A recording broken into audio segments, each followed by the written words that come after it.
오늘도 하나님의 은혜가 넘치기를 주님의 이름으로 축원합니다. 로마서를 분석하는 많은 신학자들 보면 6장에서 8장까지를 성화를 위한 내용으로 분석합니다. 특히 8장을 그렇게 봅니다.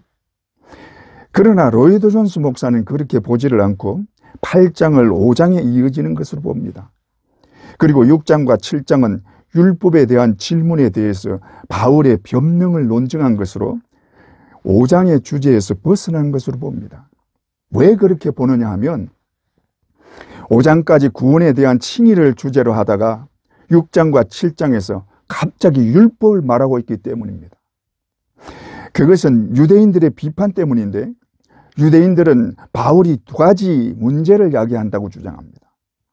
먼저 무율법주의로 인도한다는 것과 또 율법이 가치 없고 쓸모없다고 한다는 것입니다. 바울이 여기에 대한 답변으로 앞에 것은 6장에서 뒤에 것은 7장에서 그 답을 하고 있다는 것입니다. 그리고 8장은 5장에 이어 구원의 칭의와 확신 문제를 계속 이어간다고 말합니다. 실제로 8장은 성화를 말하는 것이 아니라 예수 그리스도로 인한 구원의 확실함을 강조하고 있습니다. 그래서 8장 1절의 그러므로는 5장 마지막 절과 연결되어야 하는 것입니다. 5장 21절 이는 죄가 사망 안에서 왕노릇한 것 같이 은혜도 또한 의로 말미암아 왕노릇하여 우리 주 예수 그리스도로 말미암아 영생에 이르게 하려 함이라. 그리고 그러므로 하고 8장에 이어지는 것입니다. 그런데 그러므로는 결론적으로 하는 말이므로 5장까지의 예수 그리스도로 인한 구원과 하나님의 칭의에 대한 결론적인 말로 강조하는 말입니다. 8장 1절 그러므로 이제 그리스도 예수 안에 있는 자에게는 결코 정죄함이 없나니. 예수 안에 있는 자, 곧 예수를 나의 구주로 믿는 자에게는 결코 정죄함이 없다는 것입니다. 이게 얼마나 놀라운 선언인지 모릅니다.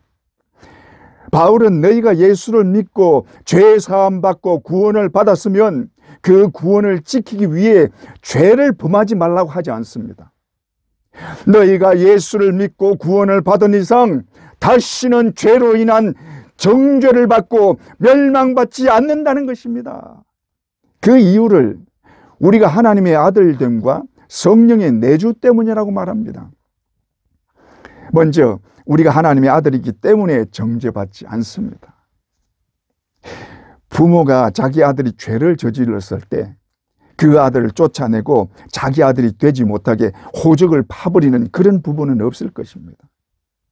하물며 자비하신 하나님이 자기 아들의 죄를 정죄하고 영원한 형벌을 받게 하는 그런 일은 결코 없다는 것입니다.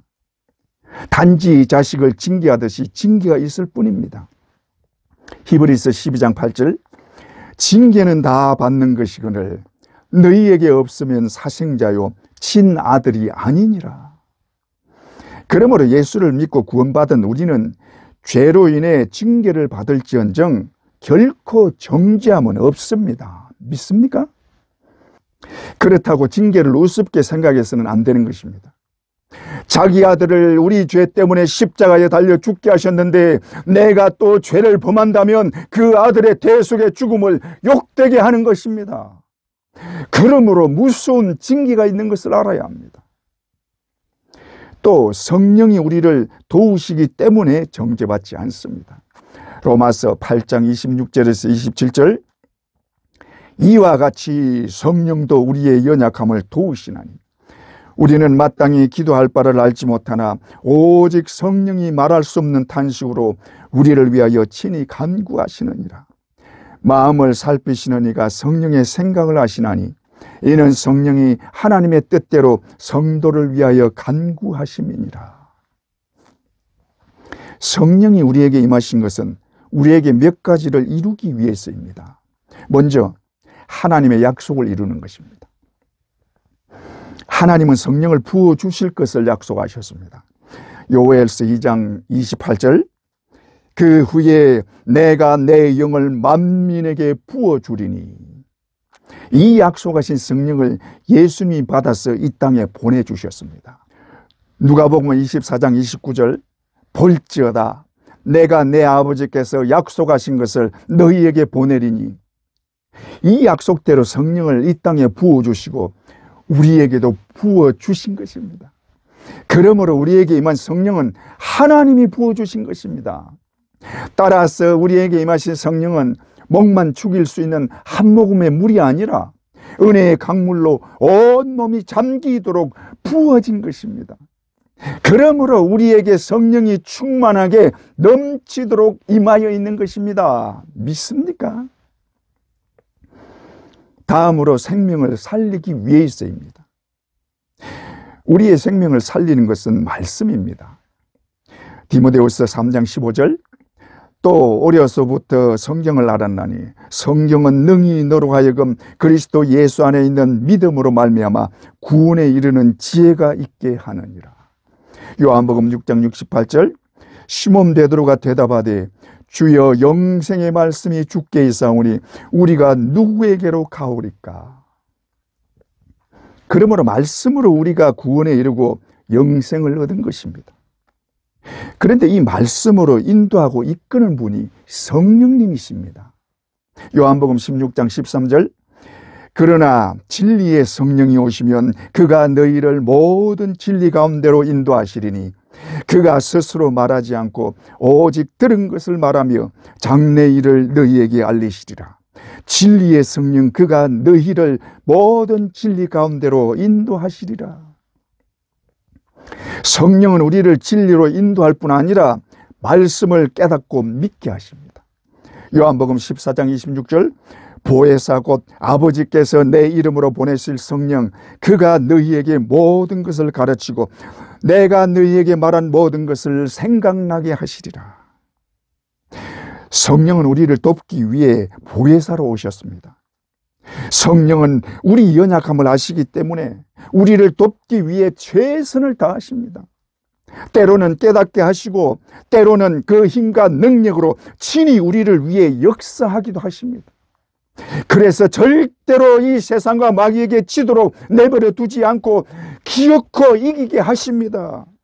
그러므로 성령이 우리를 도우시는 한 우리는 절대로 지지 않습니다. 믿습니까? 다음으로 성령은 우리를 위해 친히 간구하십니다. 로마서 8장 26절 이와 같이 성령도 우리 연약함을 도우시나니 우리는 마땅히 빌바를 알지 못하나 오직 성령이 말할 수 없는 탄식으로 우리를 위하여 친히 간구하시느니라. 우리가 알다시피 세상은 우리가 감당하기에 참 힘이 듭니다. 그래서 울 때가 많습니다. 그래서 기도하면서 많이 우는 것입니다. 어떤 때는 어떻게 기도해야 할지도 모르고 답답하여 주여 주여 부르기만 할 때도 있습니다. 그만큼 이 세상이 괴롭고 힘든 곳입니다. 그러나 그때 누군가 나를 위해 기도하고 나를 도우시는 분이 계십니다. 바로 우리 주님과 성령이 나를 위해 중보하시고 나를 위해 기도하시고 나를 도와주십니다. 믿습니까? 주님은 우리 연약함을 친히 경험하셨기 때문에 나의 연약함을 누구보다 잘 알고 계십니다. 그래서 하늘에 오르시고 하나님 보좌 우편에 앉으신 후에도 나를 위해 중보로 간구하고 계십니다. 로마서 8장 34절 누가 정죄하리요 죽으실 뿐 아니라 다시 살아나신 이는 그리스도 예수시니 그는 하나님 우편에 계신 자요 우리를 위하여 간구하시는 자시니라. 할렐루야. 그와 같이 성령도 우리를 위하여 친히 간구해 주십니다. 우리는 마땅히 기도할 바를 알지 못하나 오직 성령이 말할 수 없는 탄식으로 우리를 위하여 친히 간구하시느니라. 그러므로 실망하지 말고 낙담하지 마세요. 괴로워하고 힘들어하지 말고 주님께 맡기고 성령께 도움을 구하세요. 우리 문제의 모든 답은 다 주님께 있습니다. 믿습니까? 그러므로 우리는 결코 넘어지지 않고 결코 정죄받지 않습니다. 왜냐? 내가 예수 안에 있기 때문이요. 성령이 내 안에 계시기 때문입니다. 그러므로 그리스도 예수 안에 있는 자에게는 결코 정죄함이 없나니. 할렐루야. 우리 모두 예수 안에 거하는 기쁨과 성령의 은혜 안에서 충만하시기를 주님의 이름으로 축원합니다. 그런데 바울은 오늘 본문에서 예수 그리스도로 인한 구원이 완벽한 것임을 율법과 대조를 통해서 나타내고 있습니다. 바울은 8장에서 율법과 은혜를 대조하고 있는데 왜 은혜를 율법과 대조하고 있느냐? 율법으로는 구원을 이룰 수 없고 오직 예수 그리스도로만 구원받는 것을 강조하기 위한 것입니다. 하나님이 이스라엘 백성들을 애굽에서 나오게 하시고 가장 먼저 인도한 곳이 시내산인데, 시내산으로 인도하신 이유는 율법을 주시기 위한 것입니다. 그리고 그 율법을 주시기 위해 하나님이 직접 시내산에 강림하셨습니다. 그만큼 하나님이 율법을 중요하게 생각한 것입니다. 그런데 이 율법을 이스라엘 백성들이 지키지 못하고 어기게 되자 결국 벌을 내립니다. 그런데 하나님이 율법을 주실 때 이스라엘 백성들이 어길 줄 몰랐을까요? 어길 줄 알면서 주신 것입니다. 왜 그러셨느냐? 인간의 힘으로는 율법을 지키고 구원을 받을 수 없다는 것을 알게 하신 것입니다. 그리고 하나님만의 구원자이심을 알게 하시고 하나님이 이 땅에 보내신 구원자, 그의 아들 예수를 믿어야만 구원받는 것을 알게 하기 위한 것입니다. 이것을 바울이 율법과 은혜를 비교하면서 보여주고 있습니다. 이것을 구체적으로 좀 살펴보면, 첫째로 율법은 사망의 법입니다. 로마서 8장 2절, 이는 그리스도 예수 안에 있는 생명의 성령의 법이 죄와 사망의 법에서 너를 해방하였음이라. 여기서 8장을 성화 문제로 보는 사람들은 죄와 사망의 법을 우리 지체 속에 있는 죄의 세력이라고 말합니다. 그래서 그 죄의 세력에 사로잡혀 있다는 것입니다. 로마서 7장 23절에서 24절, 내 지체 속에서 한 다른 법이 내 마음의 법과 싸워 내 지체 속에 있는 죄의 법으로 나를 사로잡는 것을 보는도다. 오호라, 나는 공고한 사람이로다. 이 사망의 몸에서 누가 나를 건져내랴.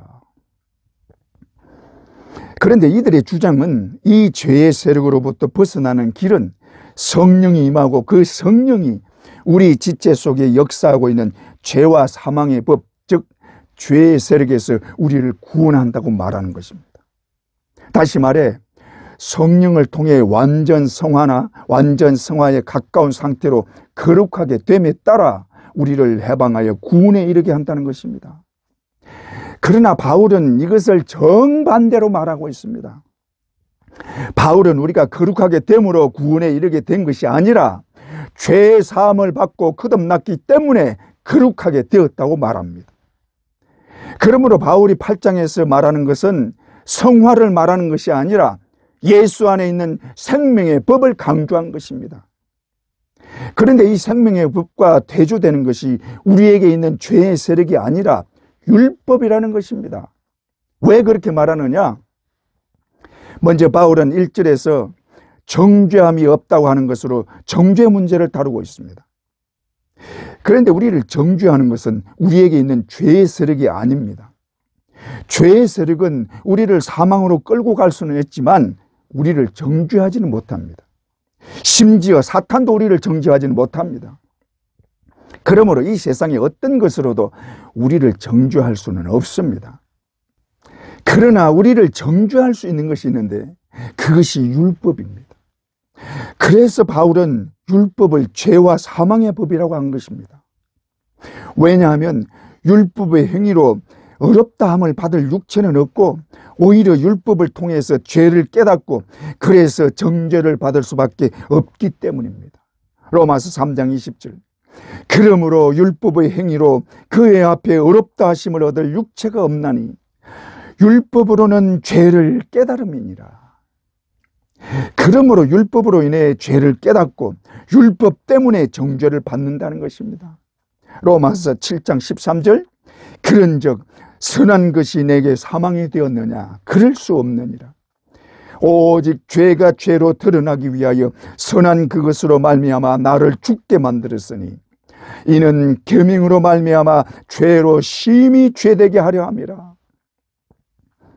바울이 여기서 하는 말은 율법은 하나님이 주신 선한 것이다. 그러나 그 선한 하나님의 율법이 내 죄가 심히 죄되게 하여 나를 죽게 만들었다고 말합니다. 그러므로 율법은 선한 것이지만 나를 죽게 하는 사망의 법이 되었다는 말입니다. 그것을 7장 7절에서부터 말하는데 7절에서 9절, 그런즉 우리가 무슨 말을 하리요? 율법이 죄냐? 그럴 수 없느니라. 율법으로 말미암지 않고는 내가 죄를 알지 못하였으니 곧 율법이 탐내지 말라 하지 아니하였더라면 내가 탐심을 알지 못하였으리라. 그러나 죄가 기회를 타서 계명으로 말미암아 내 속에서 온갖 탐심을 이루었나니 이는 율법이 없으면 죄가 죽은 것임이라. 전에 율법을 깨닫지 못했을 때는 내가 살았더니 계명이 이름에 죄는 살아나고 나는 죽었도다. 율법은 하나님이 직접 써주신 하나님의 법입니다.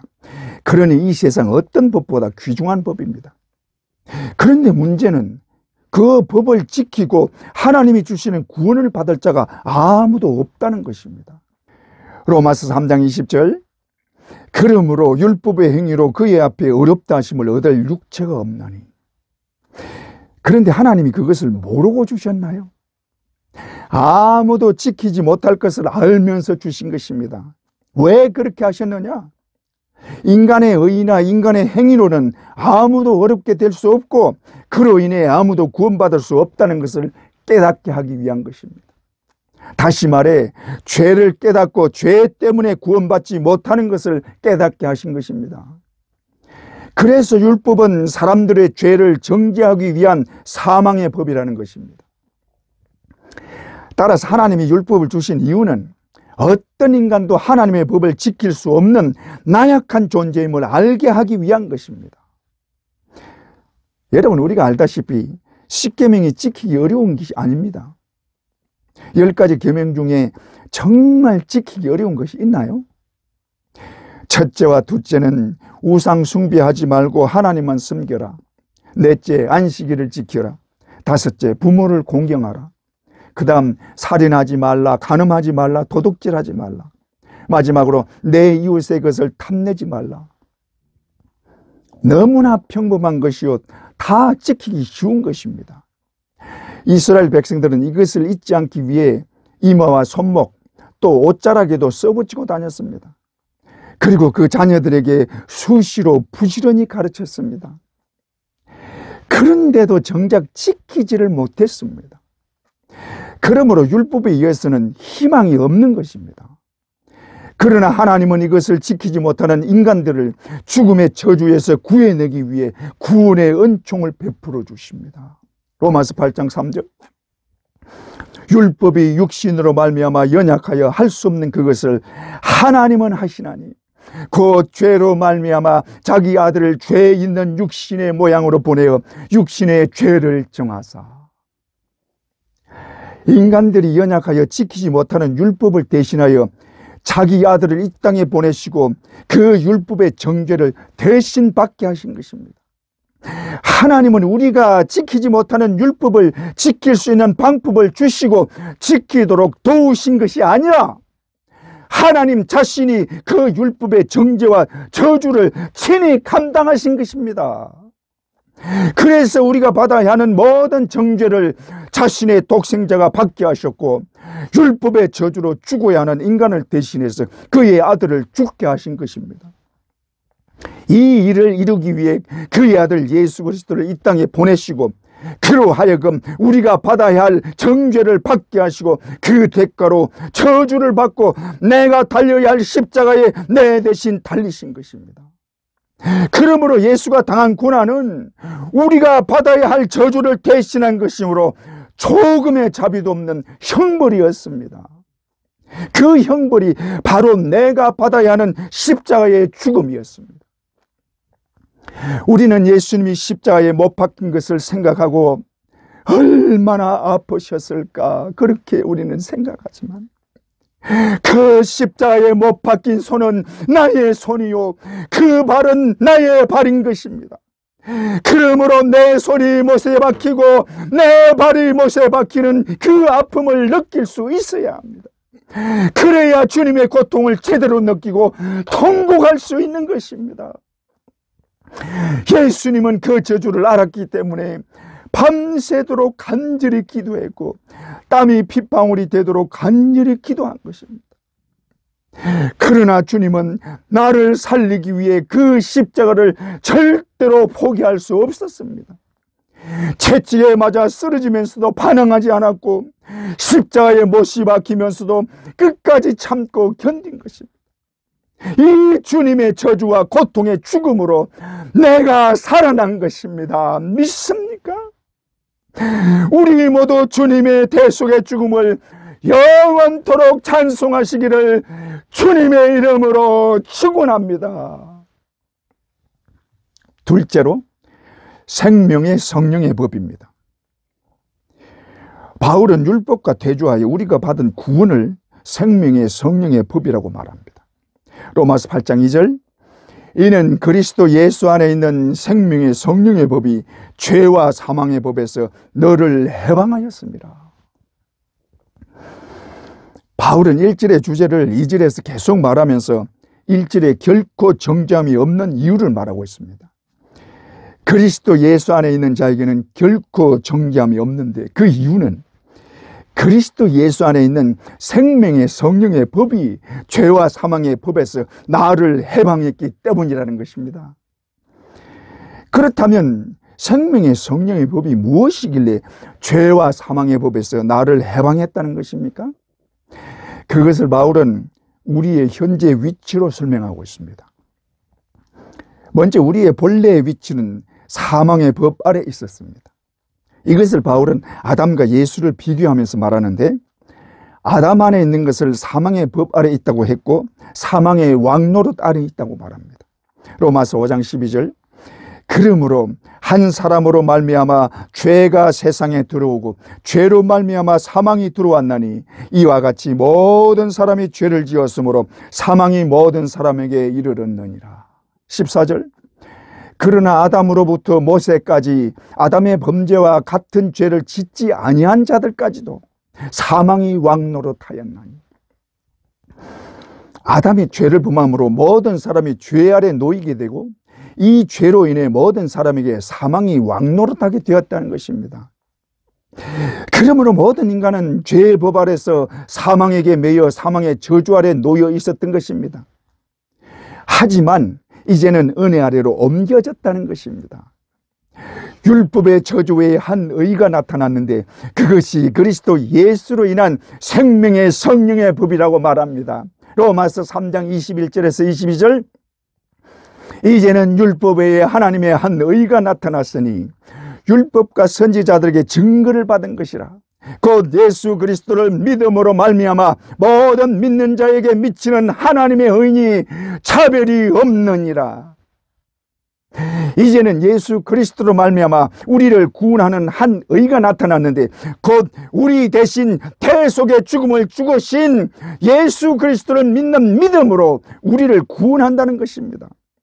이것이 그의 피로 세우신 생명의 성령의 법입니다.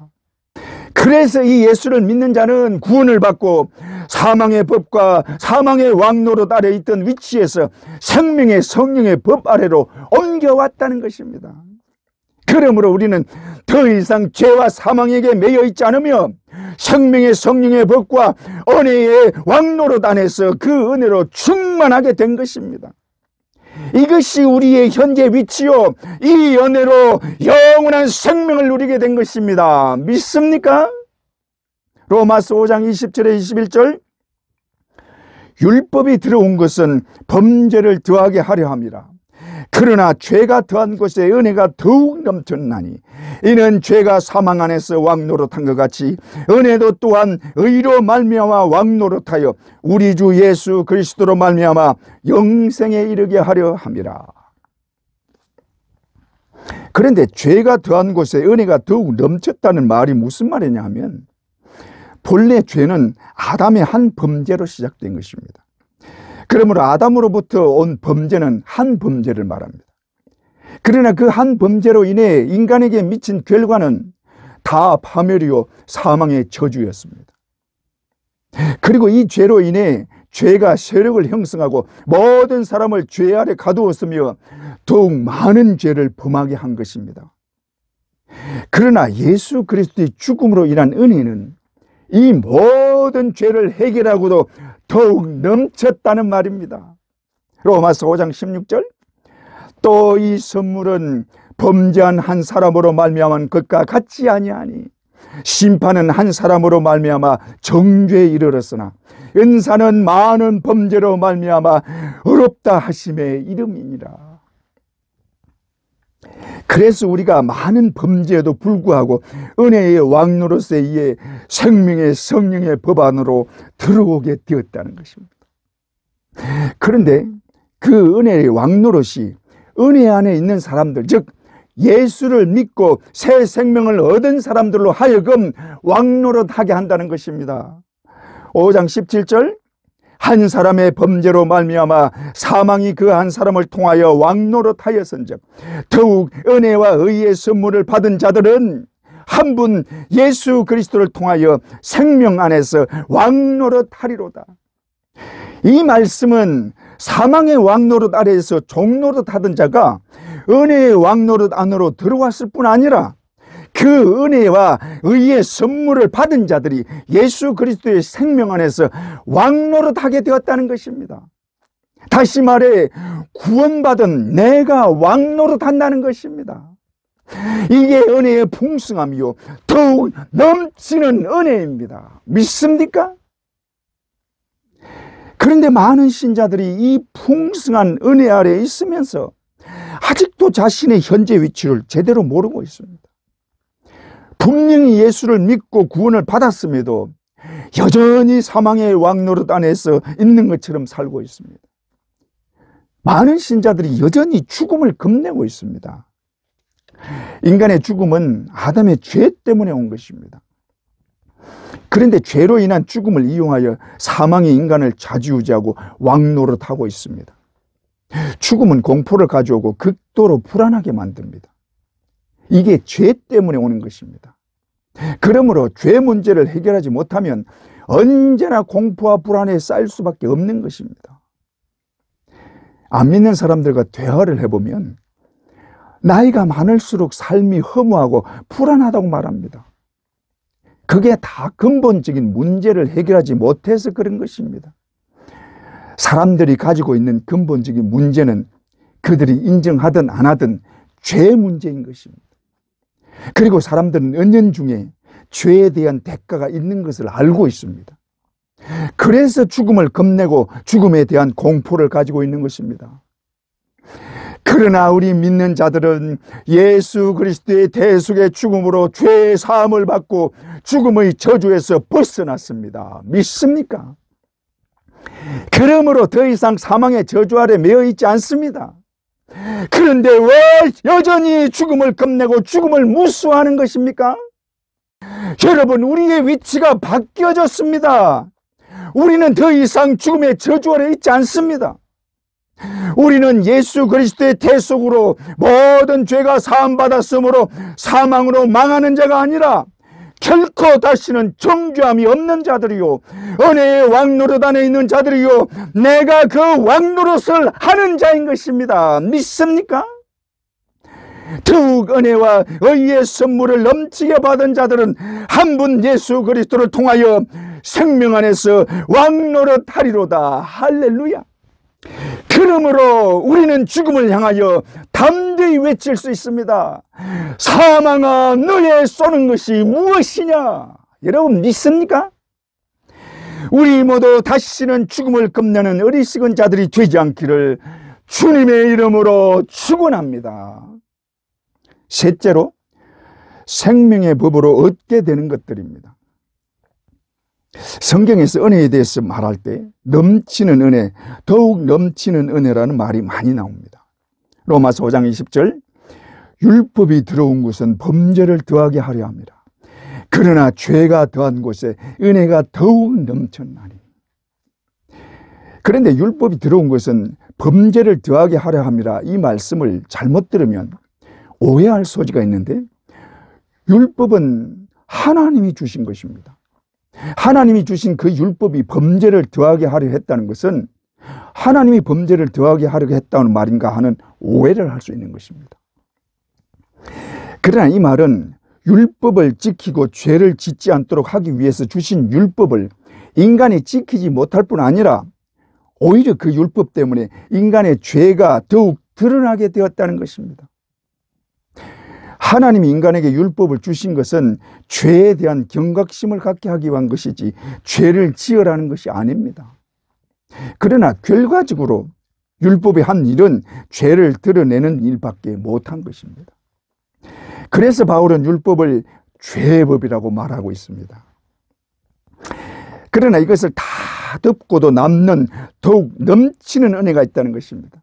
죄가 더한 곳에 은혜가 더욱 넘쳤나니.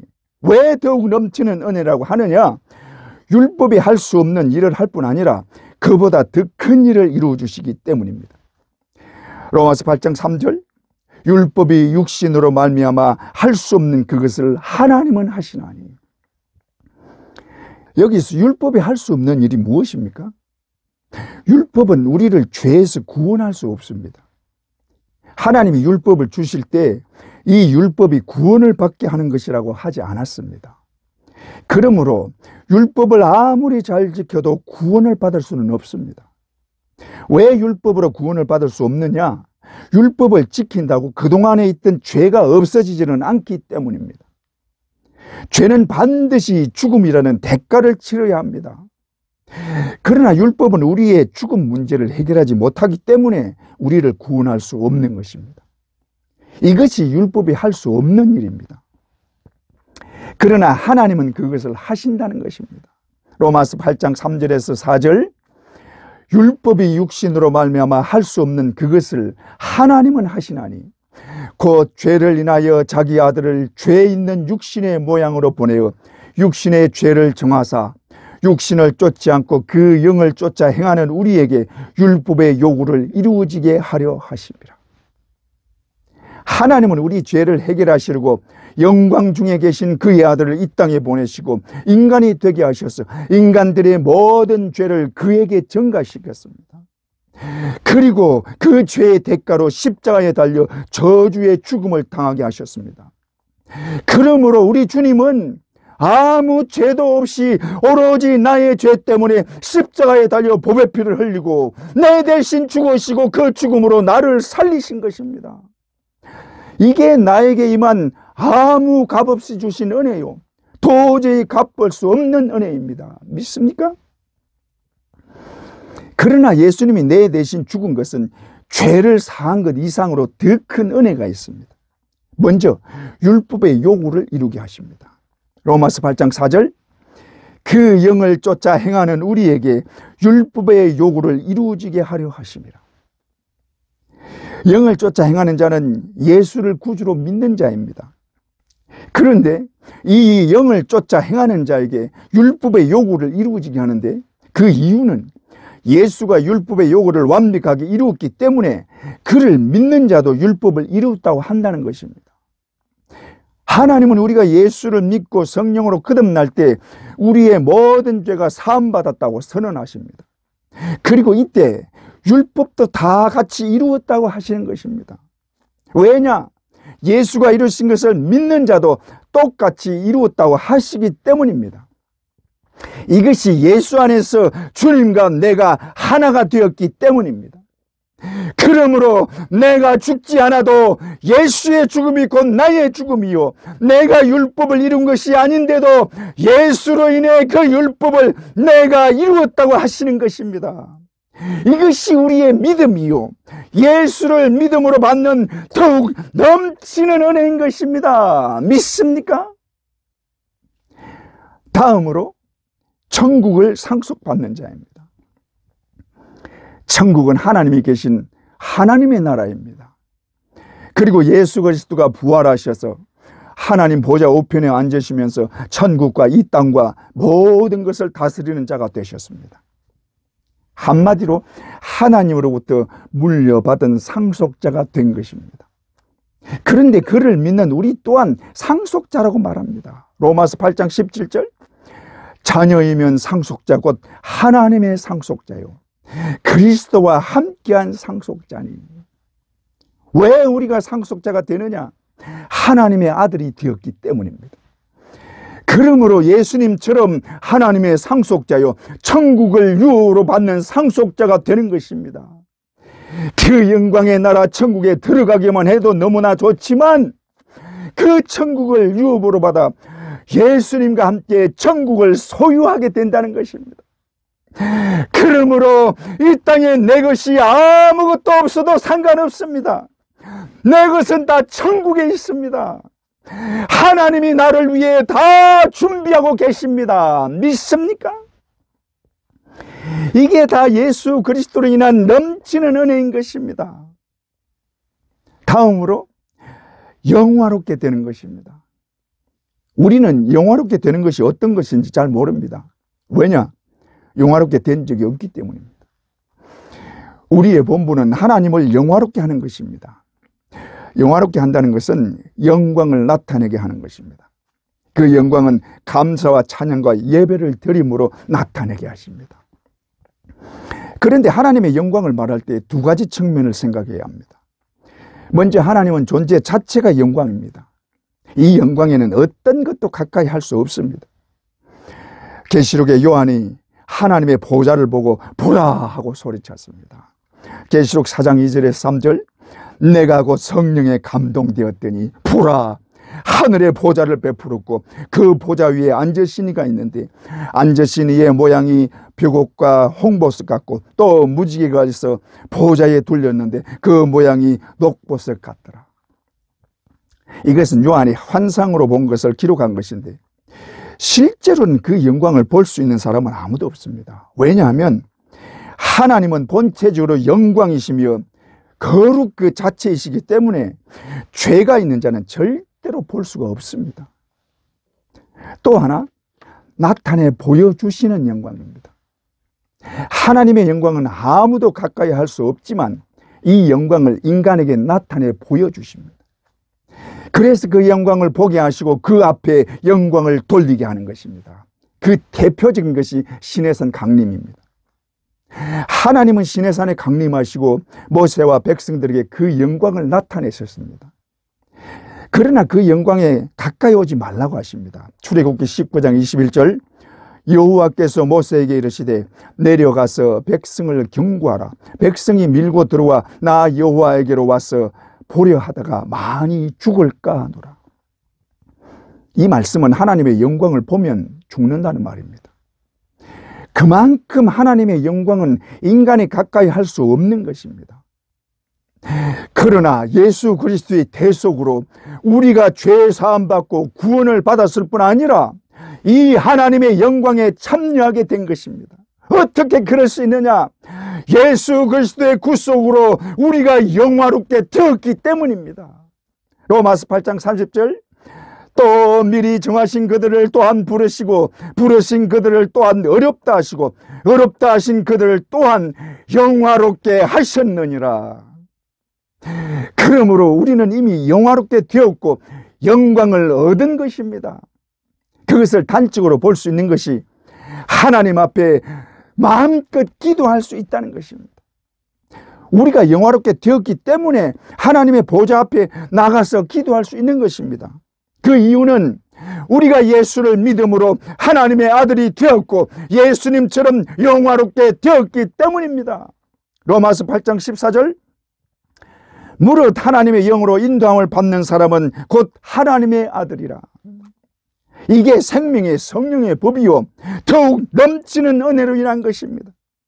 우리가 예수를 믿는 것이 이렇게 놀라운 은혜를 받는 것입니다. 우리는 예수 그리스도와 함께하는 하나님의 상속자요 예수 그리스도와 함께 하나님의 영광을 얻게 된 자들입니다. 이게 다 영광을 나에게 주시려고 자신의 아들까지 주신 하나님의 은혜 때문이요 나를 살리기 위해 내 대신 죽으신 예수 그리스도의 지극하신 사랑 때문입니다. 그러므로 이제 예수 안에 있는 우리에게 더 이상 정죄함은 없습니다.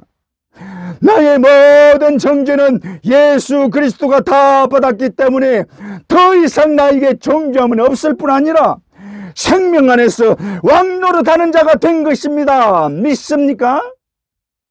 더욱 은혜와 의의 선물을 넘치게 받은 자들은 한 분 그리스도를 통하여 생명 안에서 왕노릇하리로다. 할렐루야. 우리 모두 주님으로 인한 생명의 성령의 법 안에서 그리스도를 통하여 왕노릇하는 모두가 되시기를 주님의 이름으로 축원합니다.